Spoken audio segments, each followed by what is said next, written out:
Have a good show. Thank you very much. Thank you very much. Everybody, that was Kyle I'm talking to. Kyle in the sound booth. He makes sure everything goes right with the recording. It's pretty great, man. Over here at MCM, McMinnville Community Media. Great place.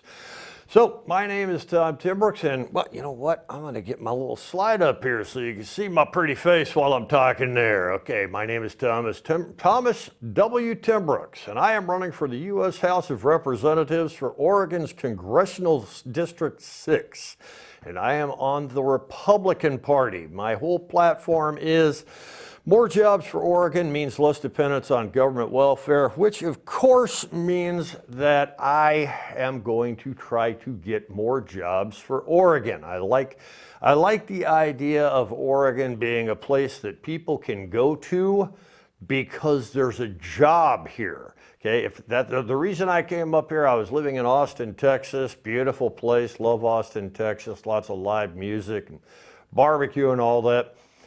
I was offered a job up here and decided, you know, this is a place that's got a lot of really good breweries, a lot of good farmland, cheese, great stuff. So I decided to move up here because of a job. And I think that we need more people moving over to Oregon because there's terrific job opportunities. Okay, so Oregon's a beautiful place. I love it here. I love driving along the coast. Just such a beautiful place. I cannot think of an unattractive part of Oregon. I mean, I've been all over Oregon, the Badlands and the canyons, the waterfalls. It is a beautiful, beautiful place. I absolutely love Oregon. It's great. And so, my promise to you, if you get me into Congress, I will do everything I can to make sure Oregon gets jobs, more jobs, thousands of jobs. Okay, I've gone over that a few times with my other broadcasts. I am a manufacturing engineer. Most recently, I worked at the Intel facility in Aloha. Really great little town, Aloha. Very conveniently placed. Nice little neighborhoods. Everything a person could really want. It's just a lot of really convenient stuff there. So anyways, yeah, the Intel facility over there in Aloha is where I worked. So I am a manufacturing engineer. I understand the manufacturing environment. I understand sales and marketing and how each sales and marketing drive the company.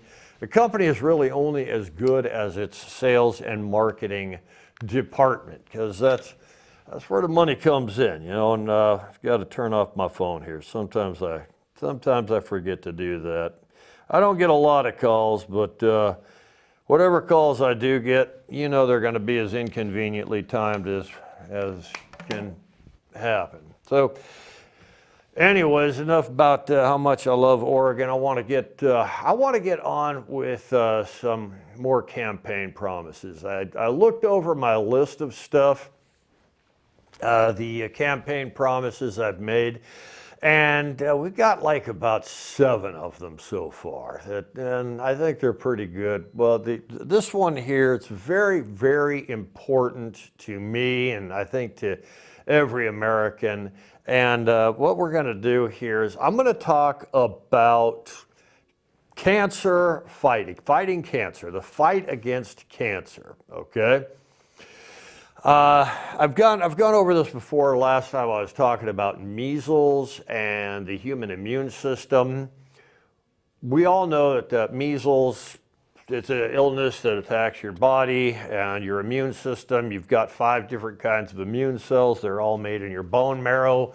You have 2 different kinds of immune system. You have the innate and the acquired. And I think it should be, you know, kind of different, the active and reactive. Okay, the active is like when you get swelling or fever or something like that. That's the innate immune system, and it's working to help out the acquired immune system. The acquired immune system is the active, all of the cells that your body creates to go out and actually hunt down and kill any invaders, bacteria, mold, fungus, viruses, anything that doesn't belong in your body, that is what your acquired immune system goes after.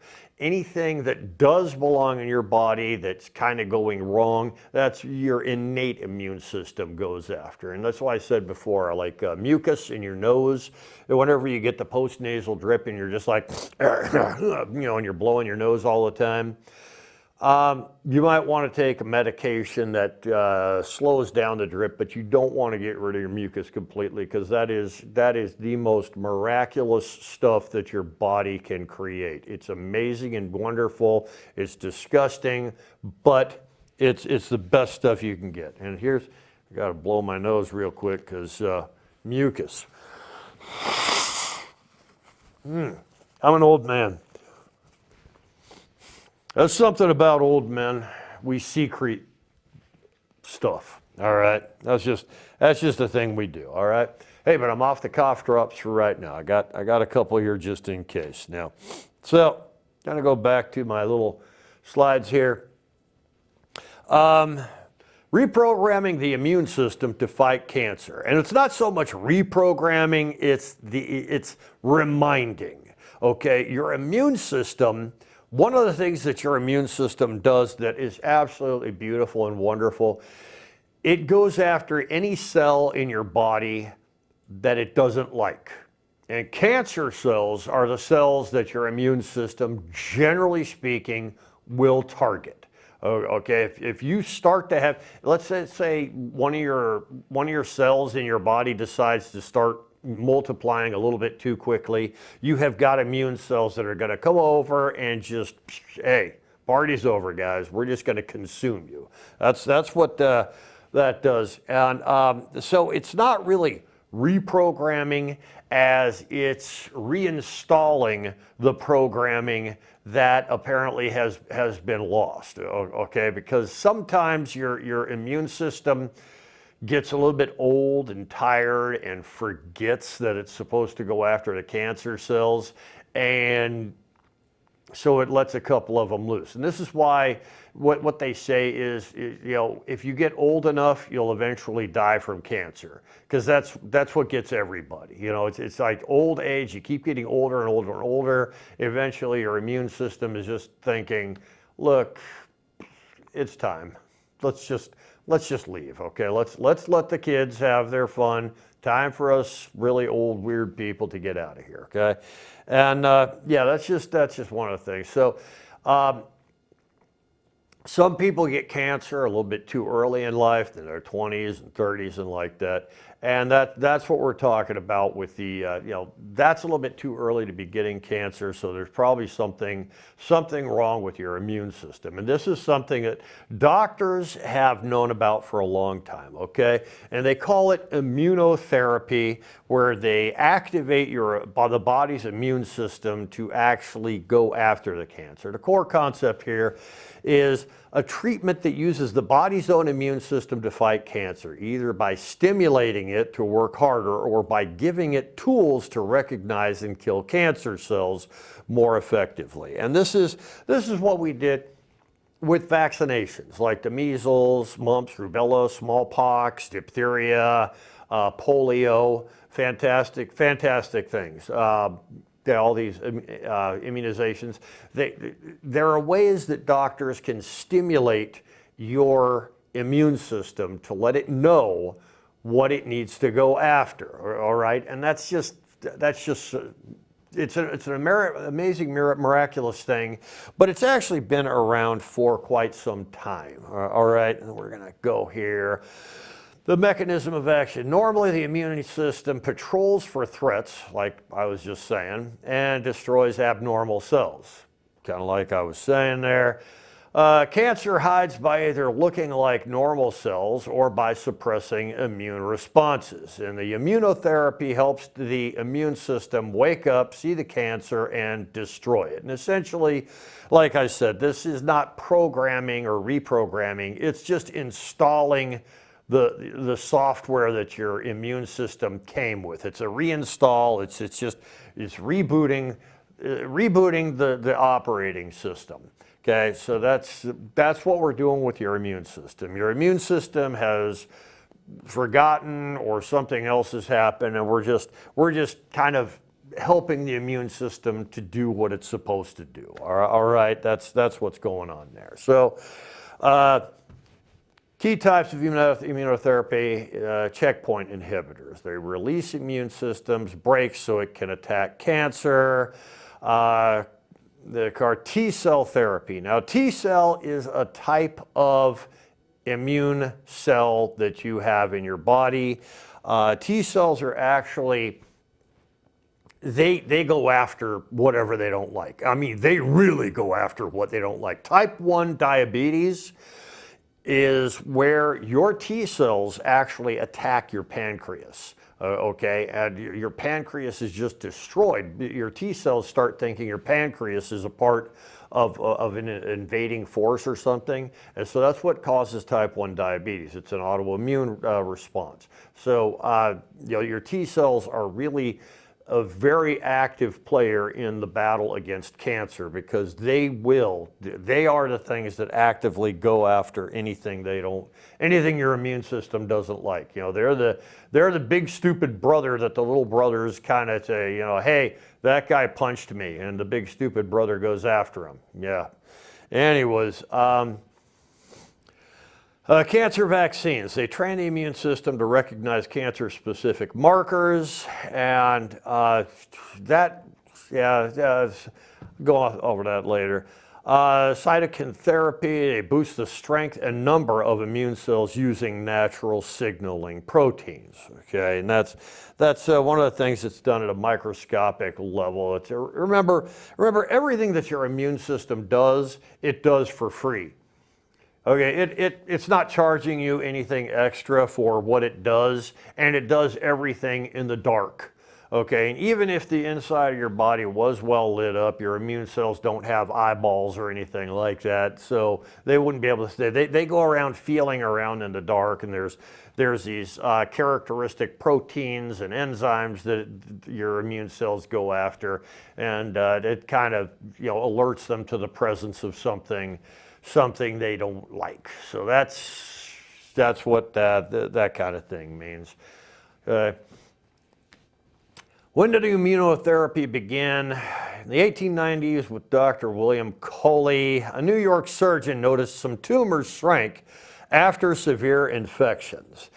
He created Coley's toxins that killed bacteria injected into tumors to stimulate immune responses. And it works sometimes, but the idea was too far ahead of its time and faded. Remember, the 1890s was a period of time when a lot of doctors still didn't even accept the fact of antiseptic control. I mean, the whole idea of washing with soap and water didn't really take on until like the 1900s started. Okay, I mean, surgeons back then, a long time ago, surgeons were actually, they would boast about the rust on their instruments. Okay, because their instruments were rusty because they got used a lot. And it's like, look at that. You see the rust on that blade? That's because I use that blade a lot. Well, nowadays, if you saw anything with rust, you'd want it polished off, because nowadays we know about microorganisms and bacteria and all that stuff that lives there. Okay, and if you look back in time with like childhood mortality and so forth, what you will see is that the antiseptic control, like soap and water, just plain soap and water, okay? Soap and water, using it to wash your hands. Let's say you get a cut on your arm and you take soap and water and you wash that area, and then you shave the hair off, and then you take a piece of tape and you just close up that cut, okay? That could save your life. Doctors didn't realize that until the late 1800s. I mean, it's crazy. If you look in medical history, you see the things that doctors did back then, and you will say, seriously, they did that kind of thing? Yeah, they did that kind of thing. One of the things, one of the old wives' things would be to take urine. cow urine, any kind of urine, they'd boil it down a little bit and make it a little bit thick. And they would take urine and they would put it into an open wound. And sometimes it worked, sometimes it didn't. But they would never like shave the hair off and close it up with a piece of tape or anything like that. But yeah, that's just medical science. Medical science has a very difficult and strange history, and it's really worth looking at. You know, from our perspective now, we would look at what they did back then, like, and just go, seriously? Like George Washington, the founder of our country, our first president, one of our founding fathers, you know, the father of our country, he died from bloodletting. Okay, I mean, this is just, it's crazy. If you look at medical science, it's just crazy. And this guy in the 1890s, he recognized that the human body has the ability to heal itself. I mean, he couldn't look at cells. He couldn't, like, you know, take a microscope and, oh, that's one of the cells and everything like that. He didn't know. Nowadays, we know so much about the immune system, it's ridiculous. But back in the 1890s, they didn't know crap. He just noticed that the body can heal itself and that cancer is one of the things that the body can get rid of. Okay, so he didn't know about the immune system and like that stuff. He just, you know, looked and said, this infection stimulates some kind of immune response and the body kills the cancer cells as well as killing the infection. Fabulous, wonderful. Okay, and that's the kind of thing that you know, it brings science forward. This is these observations and people talking about the observations. It's just, you know, I mean, as a scientist myself, I look back and I wonder, in 100 years, 200 years, what kinds of things are we going to be doing now that people 100 and 200 years from now are going to be looking at us saying, seriously, you guys did that? So, you know, it's iterative process and it builds on itself. So. Notable success stories. Jimmy Carter had melanoma spread to the brain and recovered after immunotherapy. Thousands of patients with stage 4 cancers now living longer, some in complete remission. Very, very important thing. So this whole immunotherapy thing works. And where is immunotherapy today? Current capabilities available for melanoma, lung, kidney, bladder, head and neck, Hodgkin lymphoma, and more. It's used in combination with chemotherapy or radiation to increase effectiveness. Now, here's the thing. With radiation therapy, your immune system comes, you've got bones. Your bones have got bone marrow. Everywhere in your body that you have bones, you have bone marrow. Everywhere you have bone marrow, you have these immune cells coming out into your bloodstream and circulating all over your body, okay? Radiation therapy at one time was absolutely brutal and it's almost worse than the cancer that it went after, okay? Radiation therapy has become a much more effective thing. What they will do is they will focus a radioactive beam into, like, let's say you have a tumor right here. What they would do a long time ago is they would just take radiation and just zap the whole area, and they would probably zap your entire body, hoping to catch any weak cells, because radiation, a certain kind of radiation is going to kill off the weak cells, like the cancer cells, and it's going to let the strong cells survive-ish. Okay, but what scientists realized a long time ago is it's not very effective, but you know, it's the best they had. Okay, so what they started to do was they say, okay, we've got a cancerous tumor right here, or even in your brain. They'll take a crown and they'll put your head absolutely still, and they'll photograph your head from the inside, do a bunch of MRI scans and find out exactly the size of the tumor, where it's at, and everything, right? And they will take a radiation beam and they will shoot it here, then here, then here, then here, then here. They will shoot a radiation beam through your cells and they will localize. They will focus on one area. So it goes here, a little bit here, a little bit here, a little bit here, so that the cells around it don't suffer very much.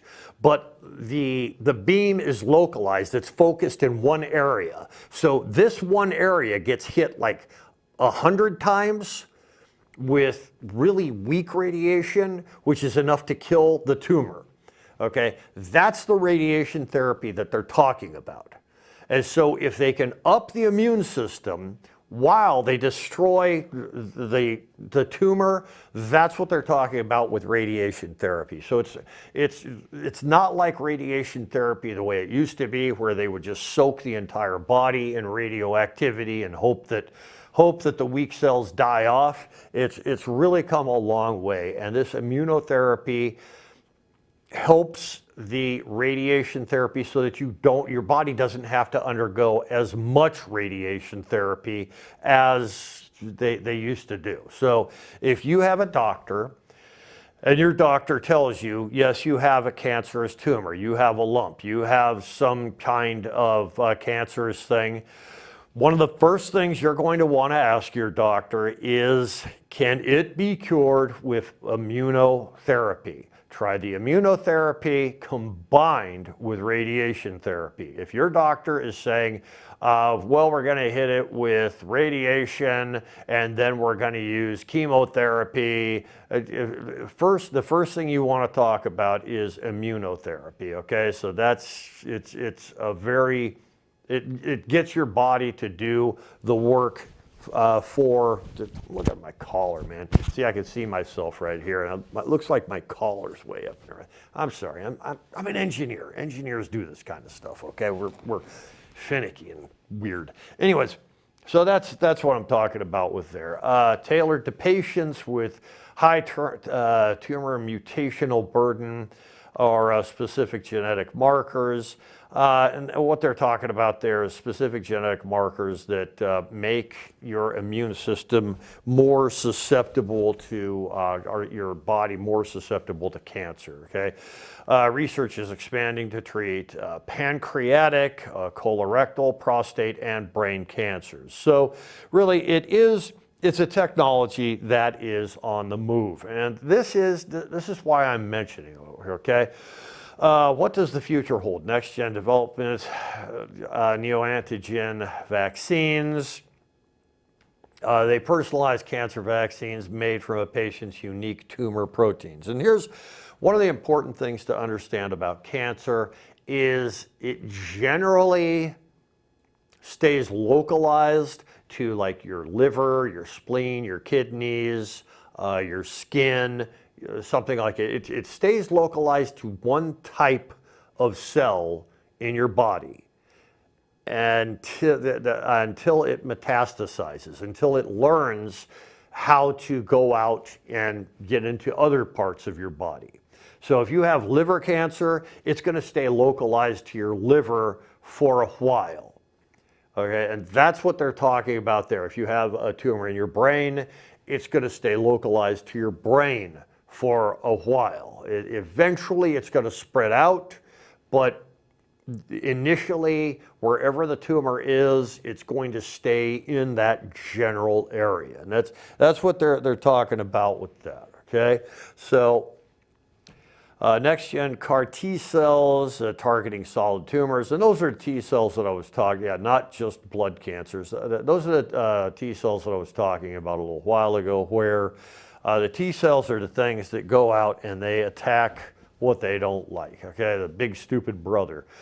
In situ vaccination, turning the tumor into a vaccine factory inside the body, which that's basically another kind of vaccination that wakes up your immune system to figure out what to attack. Microbiome modulation, adjusting gut bacteria to improve immunotherapy outcomes. AI-driven target discovery, using artificial intelligence to find hidden immune markers on cancer cells. And I'm going to tell you about the AI, okay? These people, AI is an amazing, amazing thing, okay? You'll have these doctors who have been working and they've been examining x-rays for their entire career, 10, 20, 30 years. They've been in the career business. They've been examining this stuff, and they'll look and they'll be look, and they'll say, okay, yeah, okay. After 11 years of working, I can identify that tumor right there. This part of your lung has a tumor. I can identify it, right? AI can do that immediately. Okay, if you go to medical school, you graduate medical school, you start to work in a hospital somewhere, you will immediately be able to do the kinds of things that it would take 10, 11 years of experience for a doctor to be able to do. Okay, so that is one of the amazing things about AI, is that it's a tool that helps doctors to accomplish things that they wouldn't have been able to accomplish until 5, 10, 15 years into their career. And what that does is it helps prevent misdiagnoses. It helps to prevent cancers and other things from going forward that could have been diagnosed. So AI, a lot of people are saying, oh, AI is going to destroy the world. It's not. AI is going to help human beings out. It's going to help us and keep helping us, and it's going to be a beautiful thing. Okay, so don't even worry about AI. But anyways, and this is what we're getting at. For generations, we've fought cancer with surgery, radiation, and chemicals, but now we're entering an age where we retrain the body to heal itself, using the immune system, our most ancient defender, as a precision weapon against disease. Immunotherapy is not just a treatment, it's a revolution in medicine, and it gives us real hope that we're turning the tide in the war on cancer. Okay, so as your congressional representative from Oregon's 6th Congressional District, one of the things that I will do is try to concentrate funding for this kind of research. I want to see Oregon become the center for where people can come to learn about immunotherapy. Okay, I want funding to be channeled into Oregon, so that we do have medical schools in Oregon. We have terrific medical schools in Oregon. I want funding for those medical schools to come in so that we can study immunotherapy. I want Oregon to be the place that doctors refer to when they say, well, our patient has cancer. Yes, let's find out what the doctors in Oregon have found out about blah, blah, this, that, and the other, okay? And this is, oh God. Throughout the history of time, throughout the history of human civilization, one thing has been true. The most valuable commodity of all is not water, it's not food, it's not gold or platinum, it's information. Information is the most important commodity in the world throughout time, okay? If Oregon has the information that other hospitals and doctors need, then Oregon becomes the oracle, the place where all doctors go to study. The more doctors that come over here, the more things we find out. The more things we find out, the more doctors that come over here. So I want Oregon to be the place where doctors come to study. I want people who are really smart to come to Oregon and study here and make Oregon a better, smarter, more technologically advanced place. That's what I want for Oregon, okay? Now, looking at my, looking for Oregon's 6th congressional district. Presently, Andrea Salinas is doing this now. And I don't think, she's a terrific person. I'm not going to say anything bad about her. But I've looked at her congressional record, the type of legislation that she's tried to get pushed through. And I really don't see a whole lot of stuff that is for infrastructure, jobs, housing, food, or fuel. This is going to be one of the infrastructure things, okay? Part of infrastructure is medical infrastructure. We want, the people who live in Oregon want the best possible medical system for their children, their parents, their colleagues, everybody. We want the best possible medical infrastructure in Oregon. And where I think she is lacking is, like I said, information. She probably doesn't have the information that I have, because I am actually a member of the scientific community. Being an engineer, I've worked with charged particle accelerators, scanning electron microscopes, all kinds of technology. This is one of the things I absolutely loved about being an engineer, is I walk by the kind of equipment that most people, I mean, a scanning electron microscope, right? I will just walk by the scanning electron microscope and I will say, oh, they're looking at deuterium atoms. Interesting. When was the last time, I mean, most people are not going to be at their jobs and walk by somebody who's looking at a specific kind of atom. You know, this is just the kind of fascinating thing, being an engineer, okay? So I'm not saying anything bad about Andrea Salinas right now. I think she's doing a bang-up job, and I have a lot of respect for anybody who gets into a government position. I do. But there's knowledge that I have that I don't think she has, and if I win, I'm going to use my knowledge to help make Oregon a much better place, a much smarter place, going to expose people to the education that they need to provide the jobs that we need, and make Oregon a terrific place for smart people to come and work, okay? And if I don't win, I certainly will make everything I have available for her. In fact, even right now, if she were to send me a message and say, hey, give me all the information on all the stuff that you have about your proposal for the 28th Amendment, taking $5 trillion off of the national debt, blah, blah, blah, I'd send her everything I have. Because like I said, it's not really important that I'm the one that does it. What's important is that it gets done. There's a passage in the Bible about a guy who he hires some people to harvest his vineyard. And basically the whole meaning of the parable is that it doesn't matter when you get there, as long as you get there. And for me, it doesn't matter when my information is used, as long as my knowledge is used. I want America to be a better place. I want Oregon to be a better place. And like I said, Andrea, if you contact me, just send me an email. My email's in the YouTube video. Just ask me, hey, just send me everything you have. I'll send you everything I have. I don't care.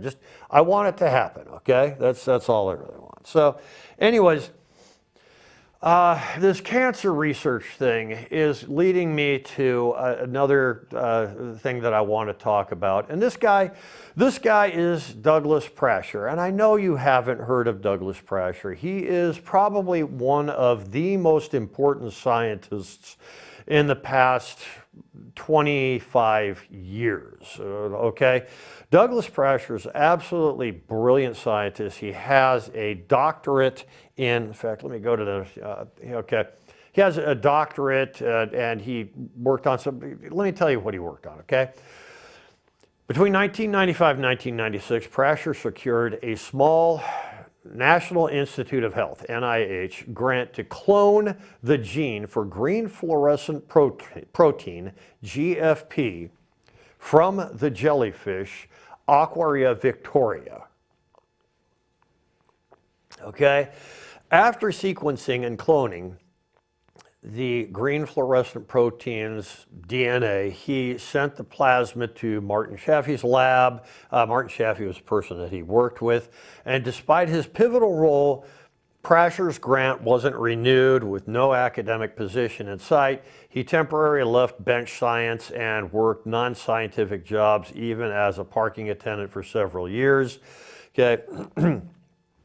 And basically what I want you to understand about that is Douglas Prasher, very intelligent, very smart person, very well educated, very determined, very curious person. Very important. I'll get to that.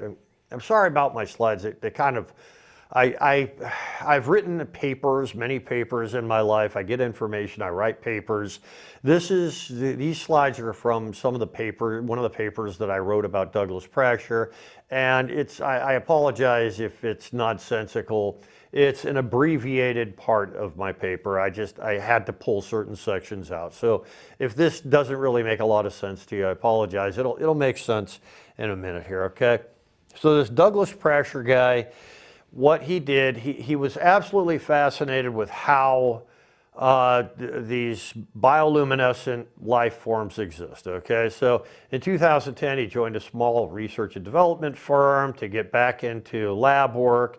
And from 2012 to 2015, he worked as a research associate. 2015, he accepted staff science. So what the point I'm trying to get across is that Douglas Prasher, this absolutely brilliant scientist, he made this amazing discovery. He took the information he had and he handed it over to some scientists. Those scientists took his information and built up an industry. And Douglas Prasher did not get his grant approved, so he had to leave the science industry. And one of the things he did, and this guy is just an amazing scientist, the thing that he discovered was just a foundational step in a quantum leap in biology, okay? So this Douglas Prasher guy, for a couple of years, several years in fact, he was a parking lot attendant at a Toyota dealership. And, oh God, I'll get to that in a minute, but this is just, it's part of what I want to talk about, the larger tapestry, the larger picture here, okay? So Prasher's key achievement was to extract and sequence the DNA that encodes green fluorescent protein from the jellyfish. Prior to his work, researchers could observe jellyfish bioluminescence but had no way to isolate the responsible gene or produce it in other organisms. By 1996, he had successfully cloned the gene into a plasmid vector, a critical recipe that any lab could use to produce GFP in bacterial or other cells. Now, what a vector is. A vector is a way of getting one thing here into something there, okay? You want something over here to get in over here, you need a vector. Generally speaking, when a biologist is talking about a vector, they're talking about how a pathogen gets from one person to another, okay? Like the vector for malaria is the mosquito. A mosquito lands on something or someone that is infected with malaria. The malaria, I believe it's a bacteria, sucks in the blood, gets the malaria, goes over to another person, and that's how malaria is spread. The vector for malaria is the mosquito. The vector for taking this protein out of one living thing and putting it into another living thing is what they developed after Douglas Prasher discovered this particular protein, okay? So back to the slides here. It is a unique protein that emits green color in blue ultraviolet light. It's produced by jellyfish, as the amino acids and so forth. This is just a chemical breakdown. What does it do? It does this.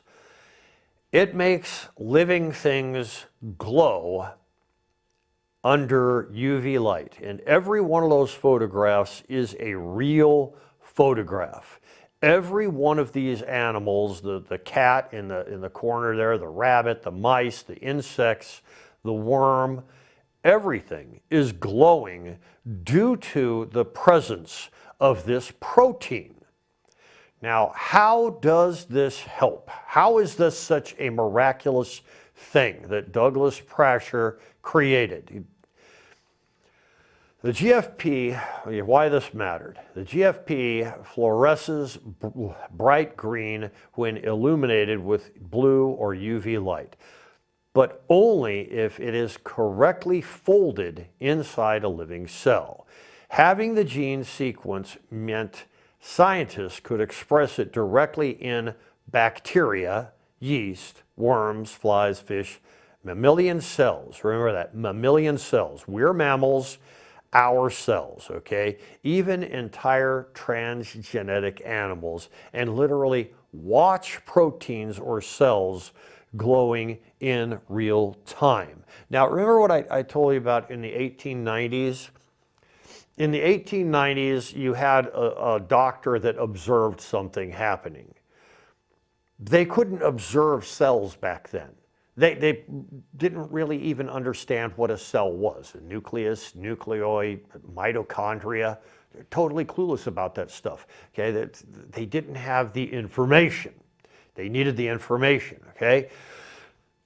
This bioluminescent protein is a way of getting the information that is critical to the advancement of medical progress, medical technology.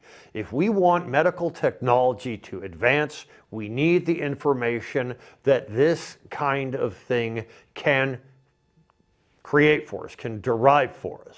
Okay? And Douglas Prasher was the reason, he is the reason that any kind of research can go forward. Okay? Let me tell you why this is kind of important to me in a minute, okay? How his work was used, from worms to neuroscience.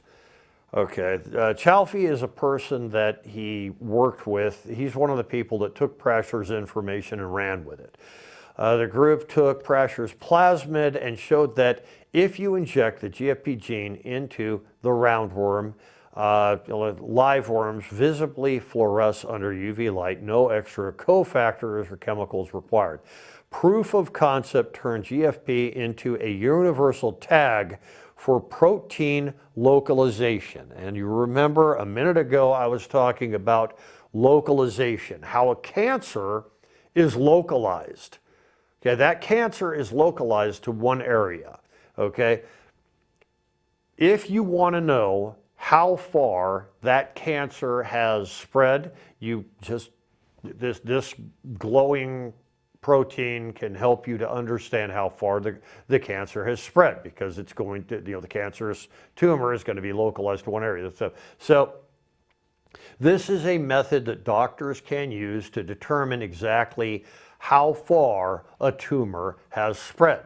It's an amazing, amazing thing. So adoption of biology and medicine, or in biology and medicine. GFP became the standard marker for live cell imaging. Like I said, protein trafficking, organelle dynamics, developmental biology, observing gene expression patterns in embryos, neuroscience, mapping neural circuits by expressing fluorescent proteins in specific neuron populations, cancer research, tracking tumor cells in live animals, or monitoring gene therapy delivery. Today, tens of thousands of labs use GFP-based reporters, technologies worth billions of dollars in aggregate. Sorry if my slides aren't together. Like I said, I pull them out of a presentation. Did you get the part where it said billions of dollars? Billions, billions of dollars. That's what this industry is worth. Okay, Douglas Prasher used to go out to the dock in Virginia, and he would scoop up these squid. And he would look at them and say, look, they glow. And he would take them to his lab, and he would try to scoop out the little parts that glowed, UV. And he would try, he tried and tried and tried and tried, and eventually he got the protein that caused these things to glow. And after that, after that amazing, I mean, just this amazing discovery, he started his multi-year career as a parking lot attendant at a Toyota dealership. Oh, God. Okay, the reason for that is this, okay. The grant that he was using to pay his rent, it dried up, okay. So he ran out of money. Now this brilliant, absolutely brilliant doctor, he had to get a job. Well, the scientific community, this was a long time ago, the scientific community wasn't going to hire him. And nobody in the engineering community was going to hire him, okay? And this is another point that I'm going to make in a minute, okay? 2008, Chaffee and several people, Foundation Colonial, he himself was not among the laureates. Okay, so what happened here was in 2008, these three people and Prasher went to the Nobel Prize award, but Prasher was left out of the Nobel Prize. These three other scientists who took Prasher's idea and ran with it, they got the Nobel Prize. But the discoverer did not get the Nobel Prize. He was screwed out of the Nobel Prize. He's the person that discovered this stuff. The three people who ran with his idea got the Nobel Prize. He didn't. What a shame. Okay? Every fluorescent protein plasmid shared through repositories like antigen traces back to that original clone Prasher isolated. So he did all of the foundational work, and somebody else took the prize. And so this is what I talked about, the underappreciated pioneer. Prasher's efforts to isolate GFP's gene, while underfunded and ultimately costing him an academic career, became the cornerstone of modern fluorescent imaging. And from serendipity to ubiquity, without his sequence, researchers wouldn't have had anything to express in other organisms. By simply sharing the plasmid, Prasher enabled a revolution in cell biology. The real-world impact of this, GFP has become so essential that it's now in the toolbox of nearly every biology lab, spawning new fields in whole brain imaging, optogenetics, and countless diagnostic applications, fluorescent biosensors, live cell repertoire. A lesson in talent first. Prasher's story illustrates how homegrown scientific talent sometimes falls through the cracks, even when their work underlies multi-billion-dollar industries. And this is where I am getting at the American Talent First Act, okay? The reason that Douglas Prasher had to work as a parking lot attendant in a Toyota dealership is because the United States government provides financial incentives to corporations all over the United States so that those corporations will look to other countries to find talent. People with PhDs in India and Indonesia and Madagascar and places all over the world, they will be given job offers in America before American scientists will be given those same job offers. So I mean, I'm actually one of them. In 2009, I was out looking for a job, and I couldn't find a job. And the reason I couldn't find a job with all of my experience, my knowledge, my certifications, was because corporations in America were being paid by the government not to hire me. They were being paid by the government not to hire Douglas Prasher, the guy who invented this billion-dollar industry. Okay, our government was betraying our trust. We trusted the government with our money, thinking that our government will provide financial incentives to American corporations to hire really smart Americans before we hire really smart people from other countries. I don't mind our country. I don't mind these smart people from other countries coming to America. I want them to come to America. But when it comes to people getting jobs, Americans must come first. And that's just because we pay the taxes. We fight the wars. I mean, Americans do everything for America that needs to be done for America. We go to school in America. We are the people who create these industries. We're smart. We're hardworking. We're Americans. We deserve the jobs that the American government provides financial incentives to produce. So what the American government did, like I said, give money to American corporations so that they will hire people from other countries, while people like Douglas Prasher park cars at a Toyota dealership. Seriously. Seriously, this guy who created a multi-billion-dollar industry was a parking lot attendant at a Toyota dealership because the government was paying corporations not to hire him. Plus, he's a white male.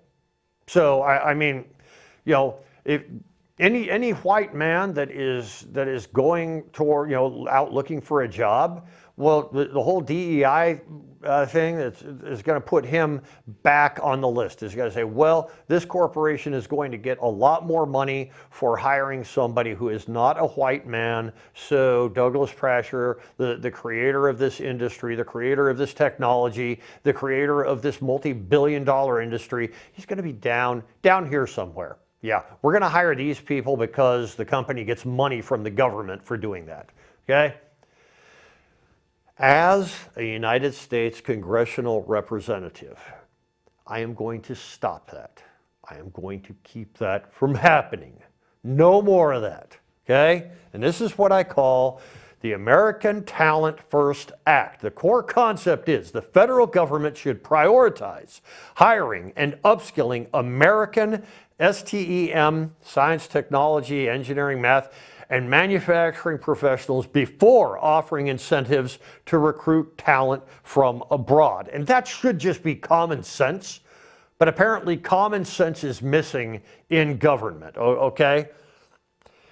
Existing incentives through programs like the H-1B visas, optional practical training, OPT, and direct R&D tax credits, Washington encourages companies to look offshore for engineers, programmers, and scientists.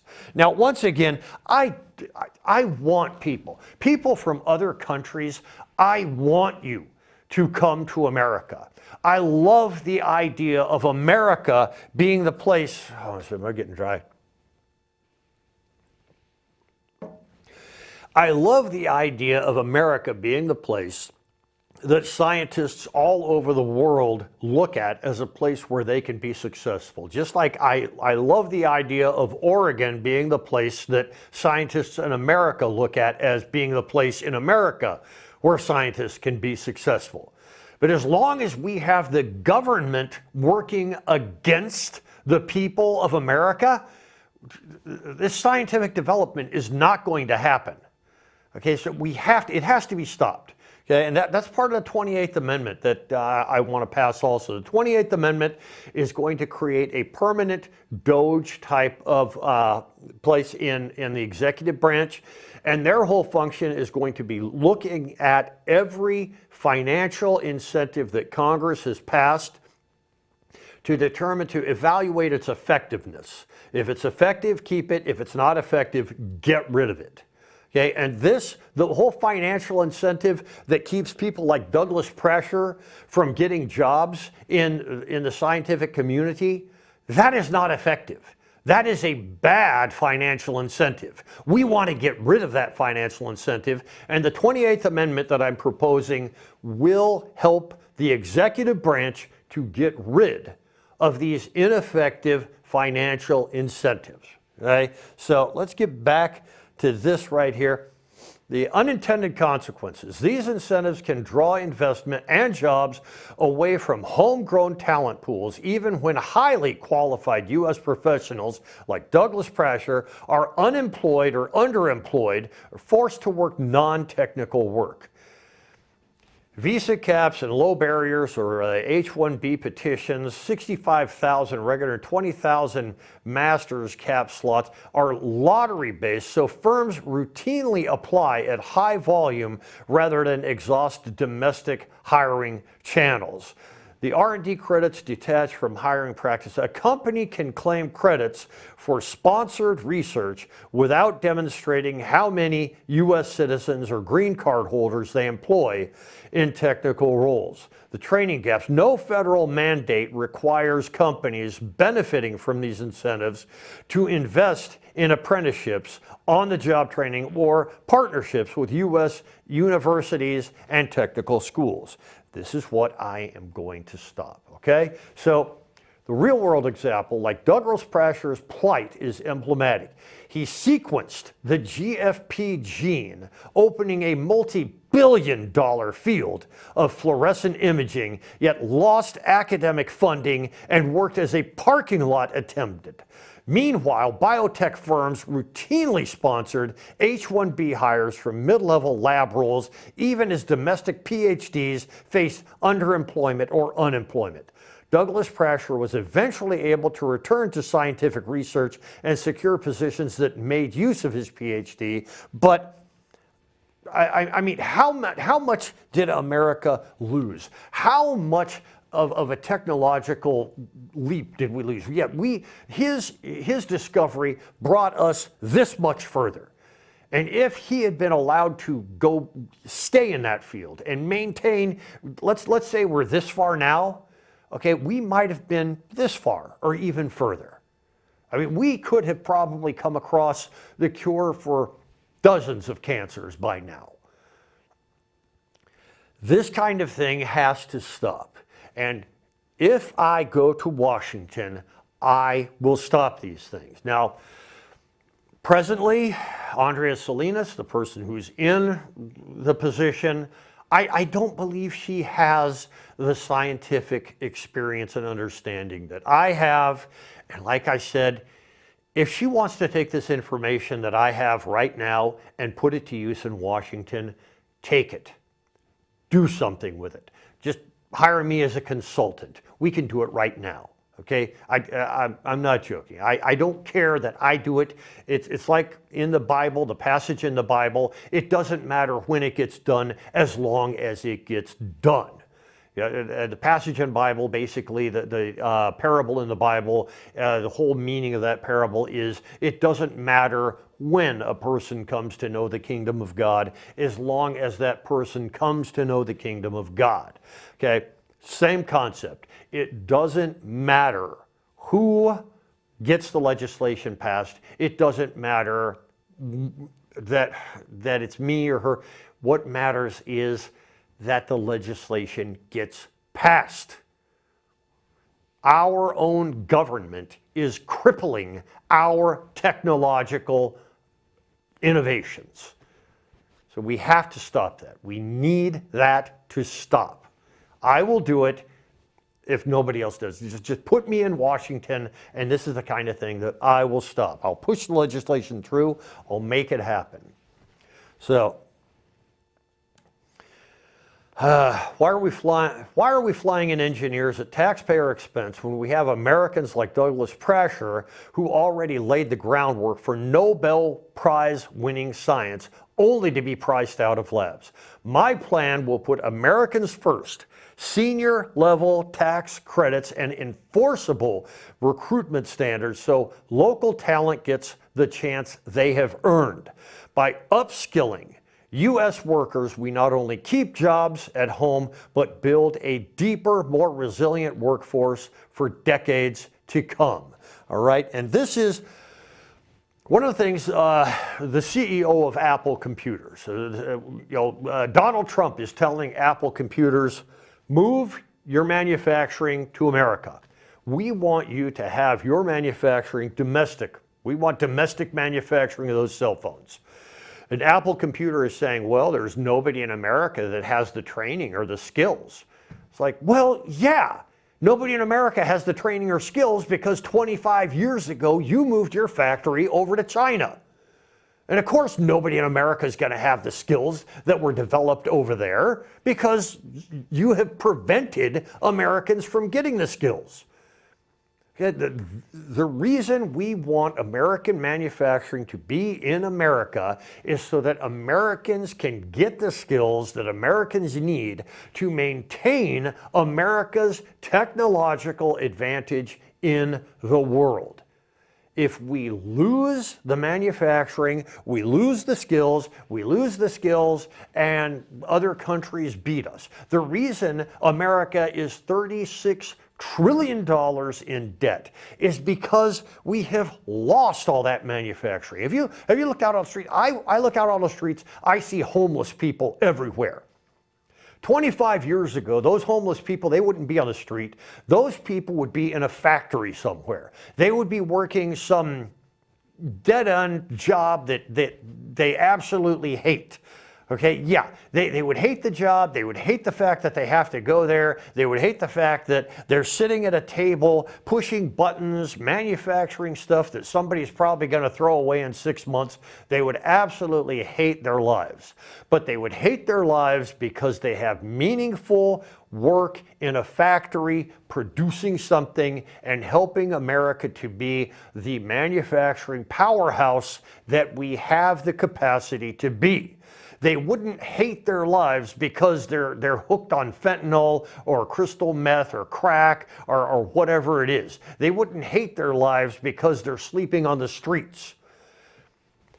So I want to bring manufacturing back to America. And this is one of the things that they're saying is that these tariffs are bad for blue-collar workers. They're not bad for blue-collar workers. They are the best thing in the world for blue-collar workers. Because these tariffs, what they do is they force manufacturing to come back to America. Okay, and I'll talk about this some other time, something called quality creep. Quality creep is something that happens whenever we worry more about the cost of manufacturing, so we send it overseas like that. So anyways, what I will do as your congressional representative, I will push legislation through Congress that prevents our government from working against us. I will make sure that our government provides financial incentives for things that help Americans get to work. And that's the financial incentives that exist now. I know that the people who put those through had good intentions, but it's like they say, the road to ruin is paved with good intentions. The 28th Amendment that I'm proposing will help the executive branch to evaluate and get rid of any kind of financial incentives that Congress passes that actually works against the American people. Okay, that's what I'm going to do. And once again, Andrea Salinas, if you want this information, just ask me for it. I don't care if you do it or I do it, just as long as it gets done. Okay, so please get it done. All right, okay, so anyways, never underestimate the collective potential for tyranny and hypocrisy from strategically placed, ideologically indoctrinated politicians and the activists who enable them. By the end of the Donald Trump's presidential term, there will be three camps in America: the faithful, who have always committed to supporting him; the awakened, who eventually came around to support him; the stragglers, who chose credibility over comfort, knowing it would cost them a seat in their groupthink echo chamber. Your camp, faithful, awakened, or straggler, will be entirely up to you. So, my name is Thomas W. Timbrooks. I am running for the U.S. House of Representatives, Oregon's Congressional District 6 for the Republican Party. I will provide more jobs for Oregon, which means less dependence on government welfare. So, thank you very much for listening to what I have to say. Thank you very much for your support. Please vote for me in the 2026 election. I know it's a year and a half away, but I am a Republican and District 6 is very much Democrat. I need your support, and Oregon needs your support. America needs your support. Thank you for listening. Please vote for me.